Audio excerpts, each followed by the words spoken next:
porque me da gastritis. ¿Qué es la gastritis?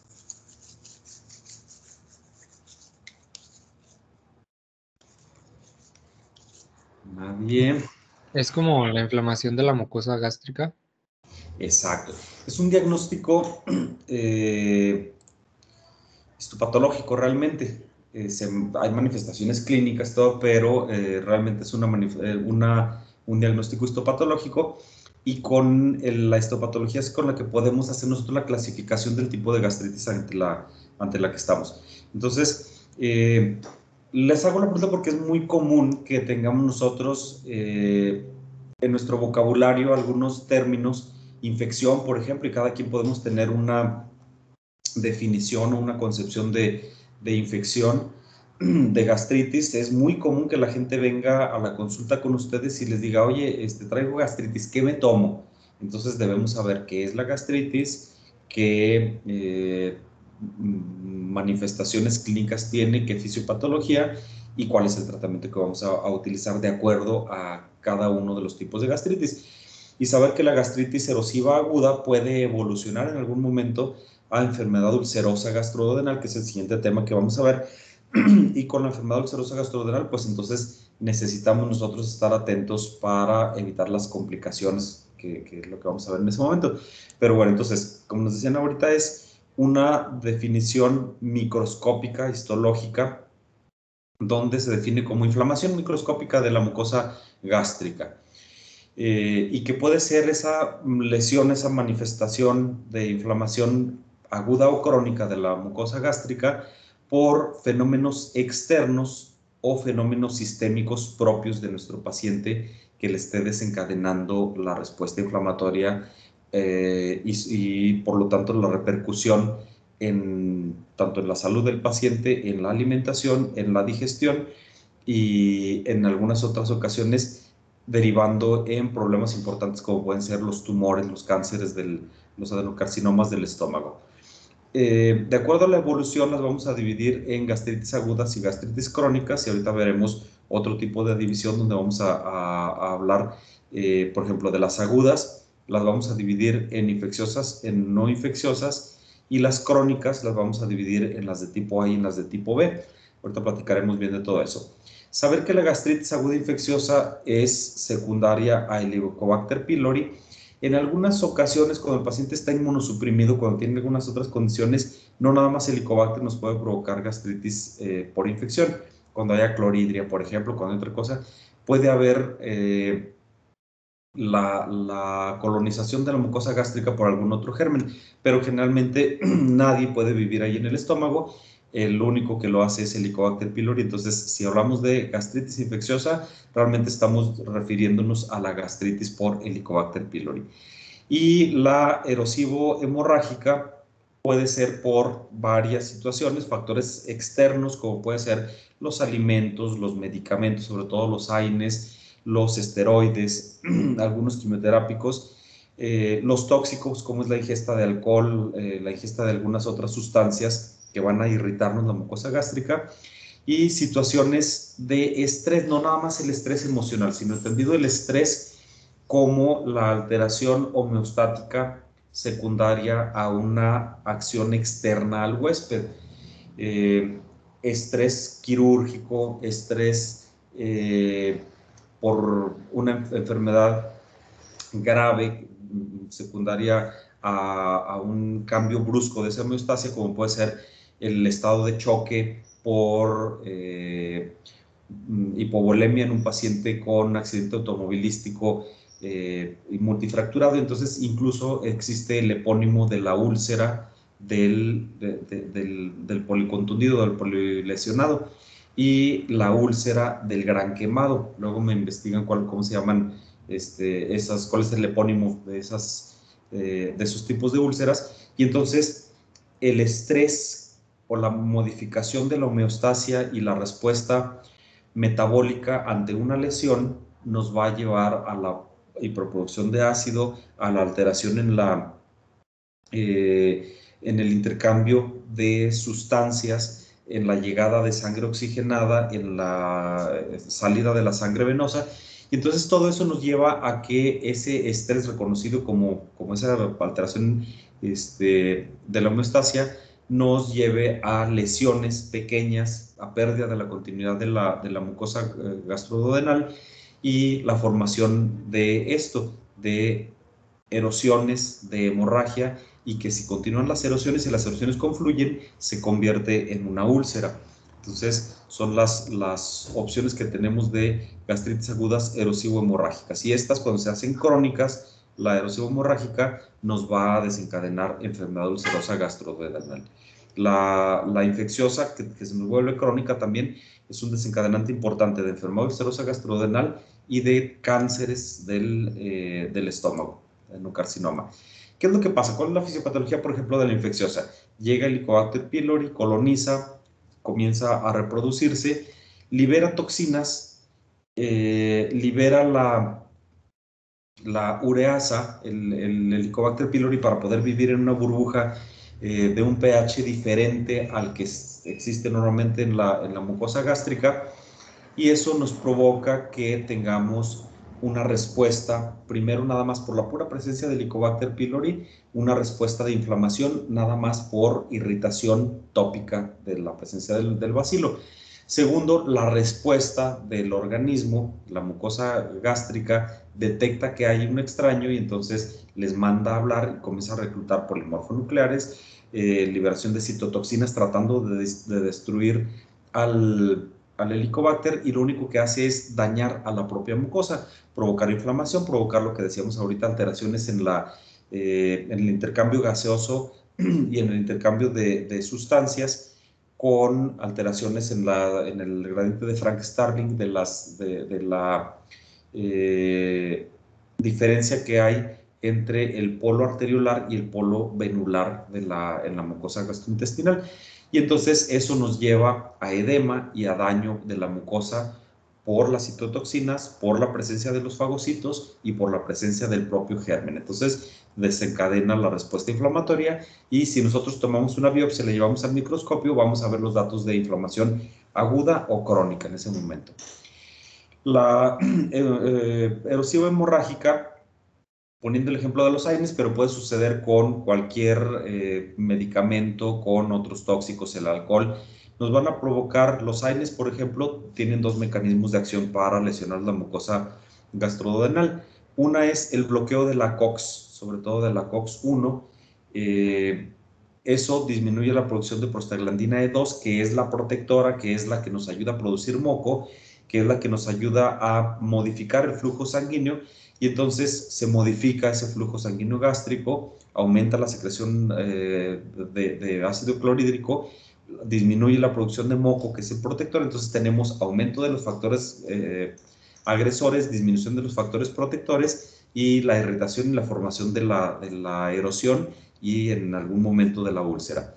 Con los otros tóxicos lo que sucede es que la acción erosiva propia del alcohol, por ejemplo, del tabaco, de algunas otras sustancias tóxicas, ya hablábamos en esófago de las esofagitis cáusticas, pues también hay algunas sustancias que nos van a lesionar nada más por el efecto de modificación del pH, la saponificación de grasas y todo esto, nos puede llevar a lesión en la mucosa gástrica. Entonces es lo que sucede. ¿Cómo se manifiesta? Y por eso la gente nos dice, es que tengo gastritis.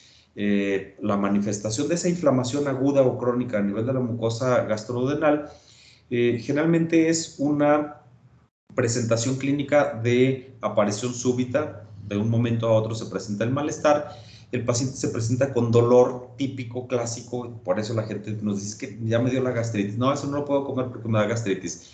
Un dolor epigástrico, que puede ser un dolor ardoroso, es lo más común, pero puede ser también un dolor opresivo, un dolor urente, quemante, y se acompaña generalmente de algunas manifestaciones, como puede ser la náusea, el vómito. Cuando la gente nos pregunta, el paciente, ¿por qué me da náusea cuando tengo el dolor?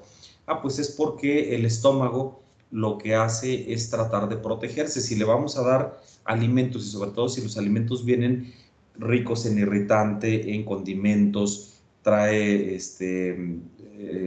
sustancias que van a agredir a la propia mucosa, Entonces el estómago lo que hace es eso, nos provoca la náusea para decirnos, ni me des de comer porque me vas a provocar más daño, ya que comemos también la náusea y el vómito porque es la forma de quitarse la mano. Por ejemplo, si me quemo la mano y luego trato de tocarla o alguien trata de tocar, la mano se quita y ya no tiene una lesión.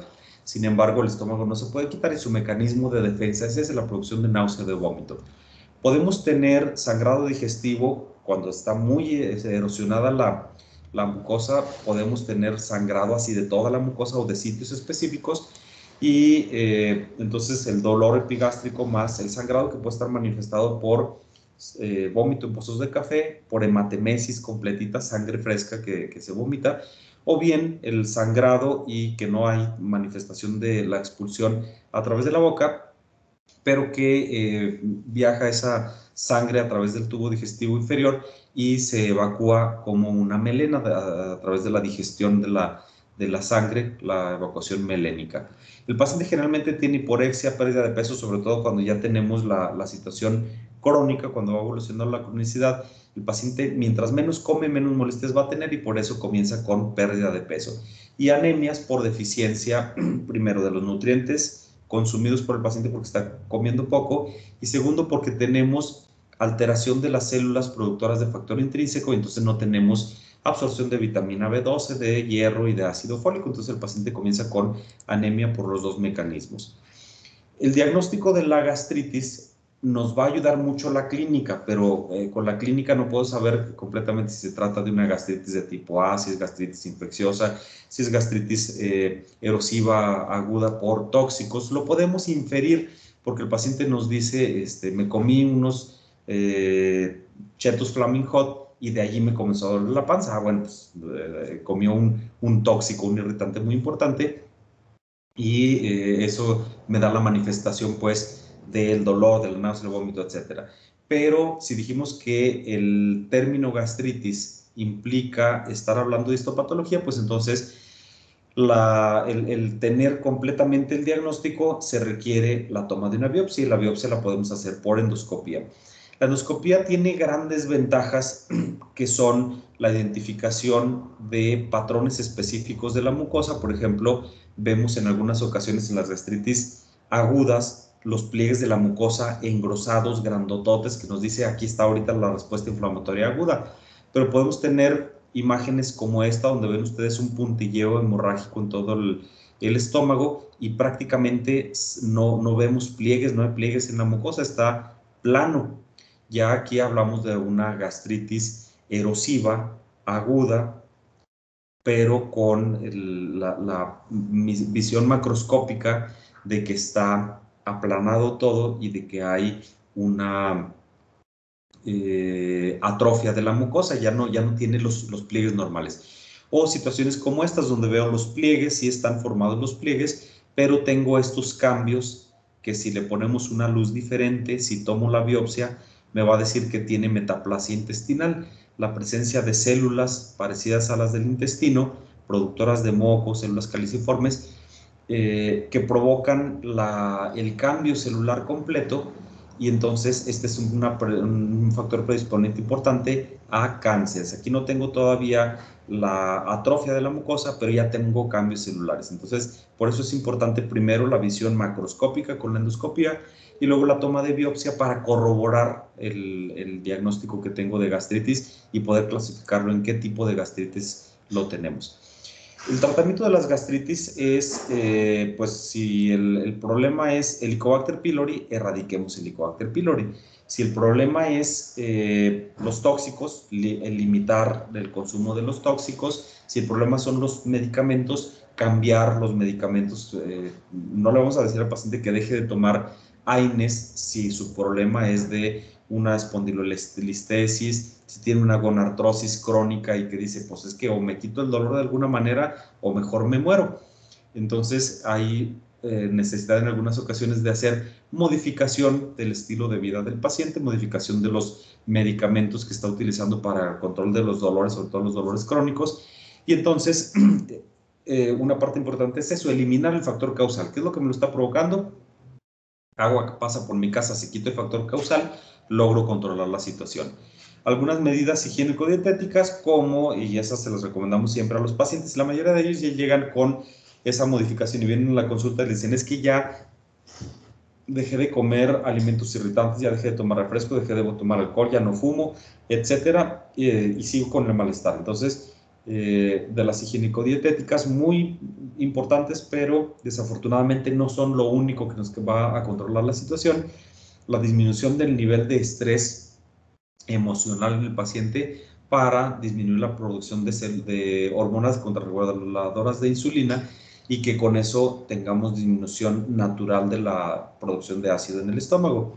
Evitar los ayunos prolongados, hay que decirle al paciente que consuma alimentos 3 veces al día en sus comidas principales y 2 colaciones entre cada una de ellas, que se llama dieta en quintos, y eso nos permite que el estómago no esté vacío durante mucho tiempo, no se esté lesionando por la propia producción de ácido y pepsina, y entonces eso nos ayuda a ir mejorando, nos permite mejor motilidad del estómago, nos permite el recambio celular más adecuado, la producción de moco, etcétera, todos los factores protectores mucho mejores cuando estamos evitando los ayunos prolongados. Suspender los alimentos irritantes, beber 2 litros de agua al día, aparte de la que el paciente consume durante las comidas, y eso nos ayuda también a eso, a hidratación, a disminuirle el trabajo de digestión a la fase gástrica de la digestión, con alimentos que vienen más embebidos en líquido, que vienen más fáciles de comenzar a destruirse. Y pues bueno, tratar de mejorar ahí las condiciones del paciente, que haga ejercicio aeróbico, que deje de fumar, que deje de tomar. Evitar el uso prolongado de los AINES y, si es necesario que el paciente esté consumiendo medicamentos para control del dolor, utilizar las alternativas que tenemos de antiinflamatorios de generaciones más nuevas, por ejemplo los inhibidores selectivos de la COX-2, que dejan en paz a la COX-1 y entonces sí se produce prostaglandina de 2, sí se produce moco de calidad, sí se protege la mucosa y controlamos adecuadamente la respuesta de inflamación y de dolor en el paciente que lo requiere. O bien, en lugar de AINES, cambiarle por algún otro tipo de medicamento para la analgesia, que puede ser los opioides leves, como el tramadol, por ejemplo. Y lógicamente, si la mucosa está lesionada, está con irritación, pues le vamos a ayudar en algunas ocasiones. Aquí en las gastritis sí nos ayudan los antiácidos, cualquiera de ellos, el Melox, los Tums, hay muchos pacientes que vienen y dicen, no, es que hasta que me tomo mi sal de uvas me siento mejor. Pues sí, modificamos el pH y ayuda a mejorar las condiciones del estómago.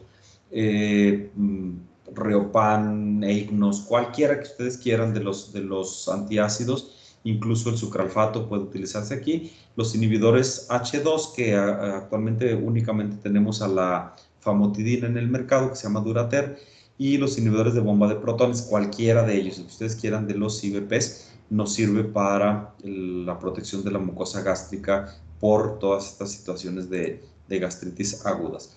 Cuando tenemos Helicobacter pylori, pues los esquemas ya bien conocidos de erradicación de Helicobacter, donde utilizamos 2 antibióticos, el esquema básico, amoxicilina 1 gramo cada 12 horas y claritromicina 500 miligramos cada 12 horas, junto con omeprazol o con pantoprazol cada 12 horas, y el esquema estándar es durante 14 días. Cuando tenemos alergia a amoxicilina, podemos utilizar algunas otras estrategias para erradicar al Helicobacter pylori. Ser cuidadosos. Cuando encontramos Helicobacter pylori y lo tenemos que erradicar, lo primero que se recomienda es que controlemos la situación de inflamación aguda y luego ya iniciamos el esquema de erradicación. Si nosotros detectamos, el paciente viene con el dolor, le hacemos la prueba de ureasa o le hacemos endoscopia y encontramos que están los bacilos, que está positivo a los bacilos de Helicobacter pylori, y le iniciamos el tratamiento con la claritromicina y con la amoxicilina de manera aguda en el momento del dolor, el paciente nos va a aguantar 2-3 días con el medicamento y lo va a suspender y nos va a provocar resistencia bacteriana y nos va a provocar mayor problema. Entonces, deja de tomar el medicamento porque está demasiado irritado, y si teníamos una gastritis infecciosa, la sobreponemos con una gastritis por tóxicos, por medicamentos. Entonces, lo ideal es controlamos el malestar y luego ya cuando tenemos que erradicar el Helicobacter, lo hacemos cuando el paciente está lo más libre de síntomas posible. En las gastritis crónicas tenemos los datos de inflamación crónica, el infiltrado mononuclear en la lámina propia, con o sin atrofia del epitelio glandular gástrico, y eso es lo que nos hace de repente esa diferencia entre las de tipo A y las de tipo B.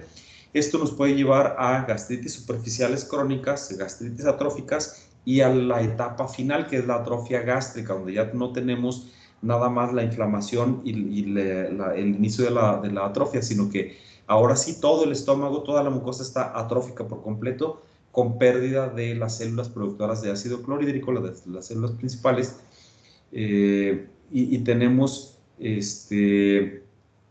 alteración en algunas ocasiones por autoinmunidad y se destruyen las células productoras de ácido clorhídrico. Entonces, vamos teniendo allí desde gastritis superficiales con los cambios inflamatorios, gastritis atróficas con daño en toda la capa mucosa y de las células parietales, y la atrofia completa, donde tenemos la pérdida completita de células productoras de ácido clorhídrico.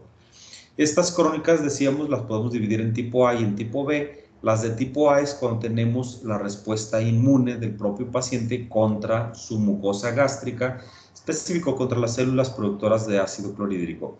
Y las de tipo B es una gastritis crónica asociada a Helicobacter pylori, que nos lleva también a atrofia y a la formación de tumores. ¿Qué es lo que pasa con las crónicas? Pues tuvimos primero una gastritis aguda y luego esa aguda continúa el estímulo, continúa la respuesta inflamatoria, y de las células de inflamación aguda comienzan a reclutarse células de inflamación crónica. Y esto a lo que nos lleva es a que la misma mucosa gástrica trate de protegerse, y entonces hay modificación del epitelio y cambios celulares completitos, donde podemos tener metaplasia intestinal incompleta, completa, displasia y la formación de adenocarcinoma, o la agudización con la formación de úlceras gástricas, que es el siguiente tema que vamos a ver, con las consecuentes complicaciones que puede tener de sangrado, de perforación o de cicatrización de la úlcera con estenosis. En la de tipo A es una situación afortunadamente poco común aquí con nosotros, pero hay pacientes con gastritis crónicas de tipo A. Se transmite a través de un gen autosómico dominante. Es más común en mujeres del norte de Europa. Entonces, los que somos descendientes allá de Thor y eso, nosotros los güeros descendientes de los europeos del norte, pues podemos tener esa gastritis crónica de tipo A. Por eso es importante que el paciente que tiene el momento agudo del malestar, de los síntomas clínicos, y que luego comienza con esos síntomas más comunes, más frecuentes, más difíciles de controlar, sobre todo cuando utilizamos IVPs, también con los anti-H2 no sucede, y que ya no le funciona, por más que me tomo la dosis doble del IVP, no mejoro, no se me quita. Pues a veces sucede que ya tengo ese cambio celular y tengo que comenzar a pensar en situaciones como estas, la gastritis de tipo A, que es autoanticuerpos contra las células parietales y contra las células productoras de factor intrínseco. Y entonces lo que nos provoca es, como consecuencia, la lesión propia de la mucosa y la modificación de las células que tiene. Hay atrofia de la bomba de protones de las células parietales. Esto lo que hace es, como no hay quien produzca ácido, hay una respuesta, recuerden la respuesta neuroendocrina que tenemos en el tubo digestivo, y entonces hay una solicitud para activar la producción de ácido. ¿Quién hace eso? Pues la gastrina.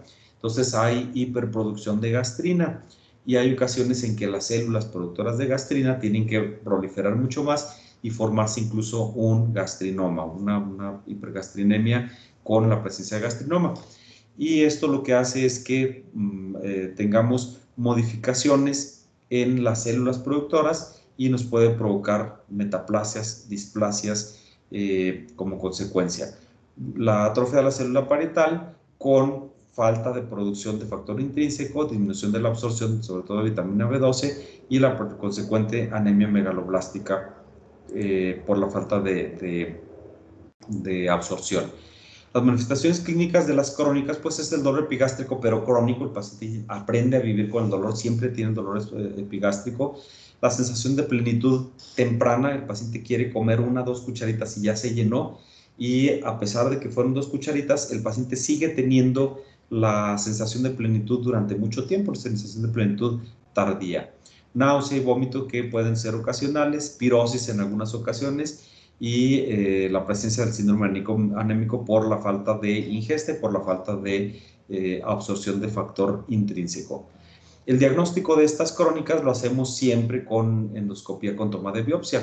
La endoscopía nos puede servir, para ver esto que decíamos, una gastritis atrófica. Desde aquí ya vi que está atrófica, la mucosa está modificada, hay estas islas de mayor edema y lugares aquí como esto que se van hacia abajo, están excavados y que tienen fibrina incluso y cosas así. Entonces encontramos el borramiento de los pliegues gástricos, encontramos adelgazamiento de la capa mucosa, y en algunos de ellos podemos encontrar pólipos hiperplásicos como estos que vemos aquí, la presencia de pólipos, muchos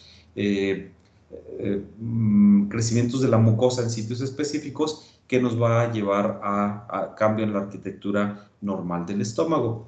Se toman las biopsias y eso nos va a ayudar a tener el diagnóstico específico. El tratamiento de las crónicas, sobre todo de tipo A, causada por autoinmunidad, va dirigido a las secuelas, no tanto a la gastritis. El tratamiento, como se están muriendo las células productoras de ácido clorhídrico, pues no podemos llevarle más células, no podemos rescatarlas porque hay un fenómeno de autoinmunidad. Y entonces el tratamiento va dirigido a las secuelas de esto, como es la prevención y el control, el tratamiento de la anemia megaloblástica, el control de la posibilidad de formación de cánceres. Ellos definitivamente en algún momento van a terminar en cáncer gástrico. Entonces, la toma de biopsias, la revisión y saber en qué momento recomendarle al paciente que se haga una gastrectomía completa para evitar el riesgo de cáncer. Se utilizan los complementos parenterales de vitamina B12, se hace la gastrectomía total por la presencia del riesgo importante de cáncer, y podemos utilizar aquí, lógicamente, si no tenemos células productoras de ácido clorhídrico, los anti-H2 y los inhibidores de bomba de protones no van a funcionar para nada, absolutamente para nada. Aquí lo que vamos a utilizar son los protectores tópicos de la mucosa, aluminio, magnesio, hidrotalcita, magaldrato, cualquiera de los almagato, cualquiera de los geles que nos hacen la protección propia tópica de la mucosa, nada más para evitar que ésta siga produciendo factores de inflamación y que evitemos la formación de los pólipos y la consecuente formación del cáncer. Entonces, es descabellado. Qué bueno que me acuerdo ahorita de los antiácidos y de los IVPs. Nunca combinen la terapéutica con inhibidor de la bomba de protones más, creo que ya se los había dicho, pero lo recordamos. Nunca combinen inhibidores de la bomba de protones más antiácidos. Nunca combinen el omeprazol con el gel de aluminio magnesio, porque el IVP requiere de un medio ácido para poder activarse. Si ustedes le están dando los dos, estamos contradiciendo nuestro tratamiento y ninguno funciona de la manera adecuada, ¿de acuerdo? Entonces, en esta, ser cuidadosos porque no requiere inhibición de la bomba de protones. La gastritis crónica de tipo B, que es la infecciosa crónica secundaria a la presencia del Helicobacter pylori, pues se presenta sobre todo en varones mayores de 70 años, es más frecuente en países en vías de desarrollo y con sistemas de sanidad en general bajos, disminuidos, porque recuerden ustedes que el Helicobacter pylori lo podemos adquirir a través de gotas de flush, a través de un beso, a través de la saliva, a través del contacto de la mano, a través de los alimentos y los líquidos contaminados. Entonces la reinfección puede ser muy fácil, sobre todo cuando la eliminación de excretas y la posibilidad de tener agua salubre buena mientras no lo tengamos, aumenta el riesgo de padecer la infección del Helicobacter pylori. El Helicobacter lo que hace es que llega, coloniza la mucosa gástrica, provoca la respuesta inflamatoria y esa respuesta inflamatoria aguda se convierte en respuesta inflamatoria crónica con la llegada de fagocitos, con la llegada de células de inflamación crónica, y como no se logra destruir y no le ayudamos nosotros con la erradicación del Helicobacter, nos lleva hacia la cronicidad en la inflamación. El paciente con la gastritis crónica infecciosa se presenta igual con dolor epigástrico, ardoroso, urente, la sensación de acidez, en algunas ocasiones pirosis, náusea, vómito, meteorismo o flatulencias. El paciente siente que está distendido, tiene aumento del gas intestinal, y eso pues nos habla de las alteraciones que tenemos con la digestión secundaria a la inflamación propia de la mucosa y a la presencia del Helicobacter. El diagnóstico pues puede ser la prueba del aliento del Helicobacter, la serología para determinar IgG e IgM contra Helicobacter pylori, siempre pidan las dos, IgG e IgM, y la toma de biopsia por endoscopía, que nos permite, uno, la identificación de los bacilos, y dos, poder hacer la prueba de ureasa para determinar si el paciente tiene o no el problema. Se manda a biopsia y encontramos los bacilos con microabscesos y podemos ir viendo cambios estructurales en la mucosa del estómago, que nos habla ya de esa gastritis atrófica y de ese cambio celular que va a llevarnos a problema. Las indicaciones del tratamiento de erradicación del Helicobacter: la úlcera péptica activa, el paciente con antecedentes de úlcera péptica gástrica duodenal, la presencia del tumor MALT, el linfoma gástrico asociado al uso crónico de IVPs, y desencadenado mucho por la respuesta inflamatoria que provoca el Helicobacter pylori, y el paciente que está gastrectomizado por cáncer con la presencia de que queda estómago residual, una bolsita todavía de estómago. Es importante reconocer estas indicaciones porque no a todo paciente, y sobre todo aquí en nuestro medio donde tenemos la reinfección fácilmente, no a todos los pacientes les vamos a dar erradicación del Helicobacter pylori. Lo que tenemos que hacer es saber que hay diferentes tipos de cepas, y entonces si el paciente tiene una cepa que le provoca síntomas, si le está provocando el dolor, la distensión, la flatulencia, la dispepsia, ese paciente sí requiere, cuando detectamos el Helicobacter, requiere la erradicación. Si el paciente tiene la presencia del Helicobacter y va a acompañar a su amigo que tiene las molestias muy grandes, y dice, pues yo no tengo nada de molestia, pero a ver, hágame a mí el examen también, o la prueba de la urea a través de la respiración, o la determinación de ELISA. Entonces, el paciente puede estar asintomático y le resulta que tiene IgG, que nos habla de actividad en este momento del Helicobacter pylori, sí tiene infección activa. Viene el paciente a acompañar al amigo también a la consulta y nos hace la pregunta, oiga, ¿yo también debo tomar este tratamiento porque también salí positivo? La respuesta es no. Si no tiene síntomas, es mejor que esté ahorita con esa cepa que no le va a llevar a mayor problema, a que eliminemos ese y el paciente quede fácilmente con la posibilidad de infectarse nuevamente de Helicobacter, ahora con una cepa que sí lo lleve a gastritis, a enfermedad ulcerosa, a sangrados, al tumor, a cáncer gástrico. Entonces, no a todos los pacientes les vamos a dar el tratamiento de erradicación, ¿de acuerdo? Y, pues bueno, otra vez el tratamiento de erradicación del Helicobacter pylori con los IVPs más los dos antibióticos. Cuando tenemos alergias o intolerancias, pues podemos utilizar algunas otras opciones como tinidazol, tetraciclinas, bismuto. Las sales de bismuto y peptobismol se puede utilizar para erradicación. Omeprazoles, pantoprazoles, hay un preparado que viene con lansoprazol, por ejemplo, y otros tipos de elecciones puede ser el IVP más acitromicina más furazolidona, pero bueno, cualquiera de estos puede utilizarse. ¿Alguna duda, alguna pregunta en cuanto a las gastritis agudas y crónicas? Doctor, ¿en qué consiste la gastrectomía? Que no entendí. en operar al paciente para quitarle el estómago, doctor. Esa es una gastrectomía.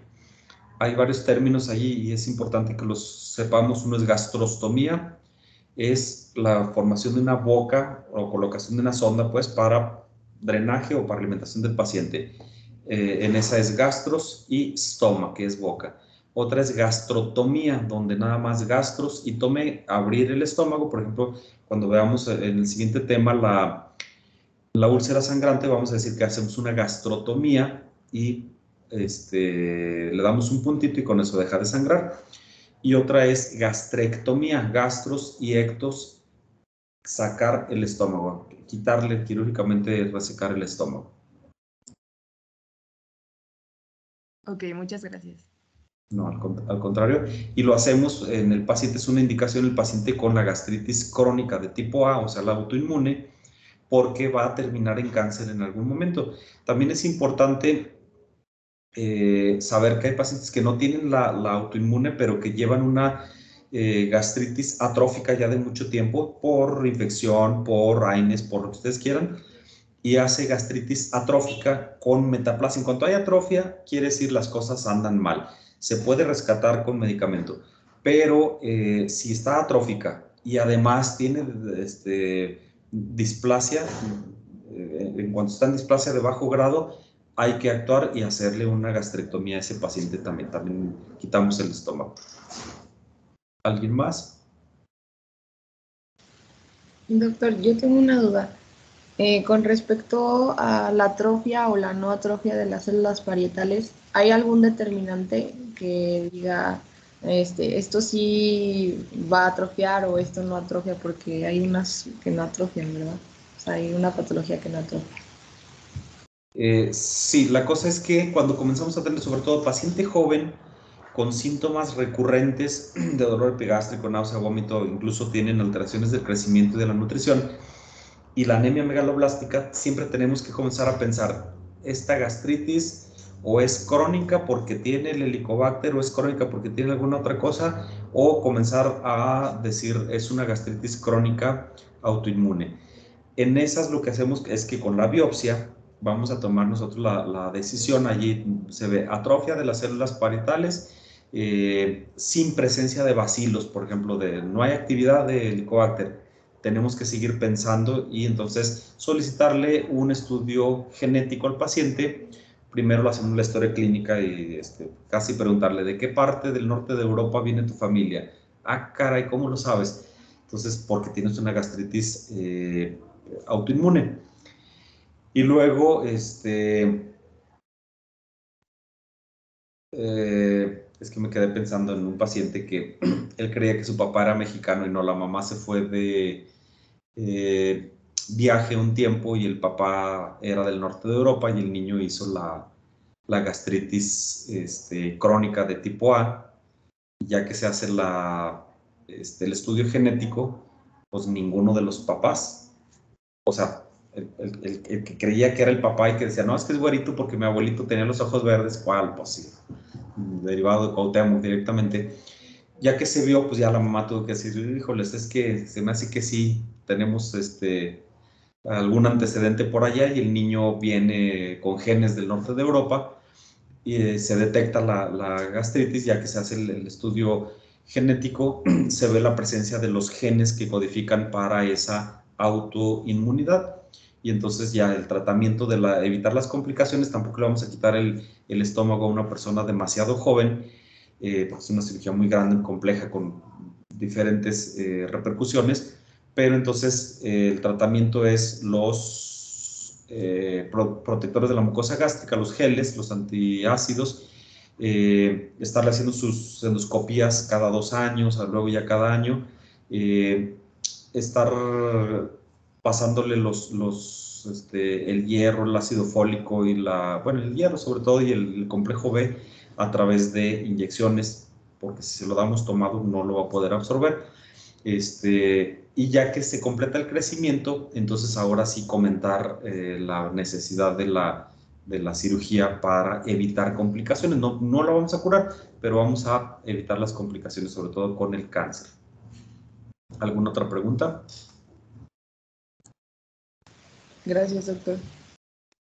No, ustedes al contrario. Bueno, les dejo las preguntas de enfermedad ulcerosa gastroduodenal, que es el siguiente tema que vamos a ver, para que lo leamos bien y bien ligado a este, porque una gastritis aguda puede convertirse en una erosiva hemorrágica, por ejemplo.